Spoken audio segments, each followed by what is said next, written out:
Hi everyone, welcome to our VDN social media pages. Welcome Cor. Hi Jolene. Cor, we're finding a lot of matters nowadays at our firm dealing with shortfall. What can property practitioners look out for and how to be proactive when shortfall matters come up? Good question. We've been finding a lot of shortfall matters lately. It's due to the economy. People might have bought post-COVID when interest rates were at 7%. Electricity's gone up, rates have gone up, levies have gone up. So sellers are under pressure, and unfortunately the first thing they're going to stop paying are things like levies and rates and taxes. Sure. For various reasons. But we're also finding sellers under pressure with the interest rates that have gone up considerably since the low of 7% post-COVID. Under pressure to finance or pay the finance on their property. So what can a property practitioner do? Firstly, to prevent that is when they take the mandate, discuss finances during the mandate stage with your seller. It's a difficult thing to discuss. We all don't want to talk about money, especially with times being tough, but be strict on it. Before you take on the mandate, ask for Jolene's latest bond statement from the bank, Jolene's latest levy statement, if it's sectional title, and Jolene's latest rates and taxes statement on that. So when you go through that and you see that Jolene is behind on their bond, you can already know you've got to take that into account. We are finding levy accounts running into 2, 3, 4, I had one now, 600,000 in arrears. Wow. And rates and taxes also sometimes running into the hundreds of thousands of rands that the sellers are behind. So if you as a property practitioner go make those sums, if I'm marketing your property for 2 million and I know for a fact doing the comparative market analysis, the CMA, that the property is only valued at 1.8 million. It's good because I'm going to get my commission. But now the problem comes in. We do not have sufficient funds to cancel Jolene's bond. We don't have sufficient funds to pay up the levies. And we do not have sufficient funds to pay the rates and taxes. Can it be solved? Of course, there's always, as we do, we try or we do find solutions in that. But it becomes a shortfall matter. So the quicker you, as the property practitioner, are aware of that, firstly, do you want to take on this mandate? Because it's going to be a problem mandate. It's going to be a shortfall matter. There's not sufficient funds to pay everybody. So you've got to be aware of that. Secondly, you've got to make your seller aware that it's going to be a longer process and that your seller is going to have to sign an acknowledgement of debt. With who?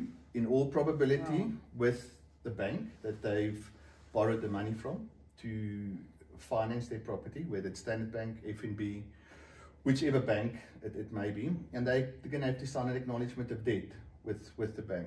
So how do we solve it? Firstly, we sit with the seller, we get an acknowledgement of debt, the bank supplies the acknowledgement of debt. In other words, it's not us that drafts that acknowledgement. The bank's legal department has to supply us with one. We will only be able to calculate those figures once we've got the cancellation figures from the bank, a final rates and taxes account from the municipality, City of Johannesburg or whichever local authority, and also from the body corporate in that sense. Then there's other figures that also come in where your seller now has to pay for compliance certificates, gas, fencing, and COC, compliance certificate of compliance for electricity. So there's so many costs that your seller has to pay that the shortfall could even be more than what we've calculated. So once the offer to purchase comes in from the property practitioner, the best is then to notify us immediately at that stage. Not when we apply for rates or when we apply for cancellation figures. It's too late, but not too late by then.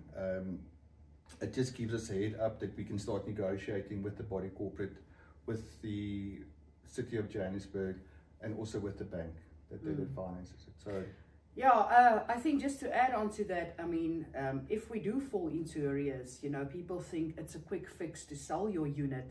More so, the property practitioner should be proactive, but what about the seller as well? We've heard of this terrible scenarios where a unit's been sold for, say, R1 million, but if you deduct the levies and the bond, the seller sits with a 20,000 Rand payout at the end of the day, you know, so, and that's terrible, you know, so you actually get nothing for that property, you know. So body corporates out there, ensure you have a good credit control policy. You know, don't let it escalate where it's a 600,000 in arrears, you know, because I can obviously not pay that back as the seller. So be proactive in recovering of your levies as well. And of course, VDM can assist with all of that, Cor. Saying that, yeah, good point, Jolene. The banks are quite lenient, I think, in accepting acknowledgements of debt, but they're not going to write off whatever shortfall there is. All sellers have to understand that. The sellers also have to understand that it's unsecured debt, so it's paid over a term. Again, whether the shortfall is 400,000, that's repayable to the bank at a higher interest rate, because now it's unsecured debt. So there's so many scenarios that you need to look at. My advice is, as a property practitioner, when you find that at mandate stage, please contact us and let us start doing a more or less calculation for you. Pre-warn the seller and obviously pre-warn the purchaser, because you might be hoping to move into the next 3 months. A shortfall matter takes anything between 5 and 6 months because of the various processes you have to go to. So delay transfer, but an informed seller and an informed purchaser, at least they understand the road that we have to walk through. So please contact our offices, contact me, they can contact you, and we'll try and find a solution. Thank you, Cor. And there you have it, ladies and gentlemen, all about shortfalls and ensuring that the buyer and the seller at the end of the day, as well as the property practitioner, are protected in these types of sales. Thank you.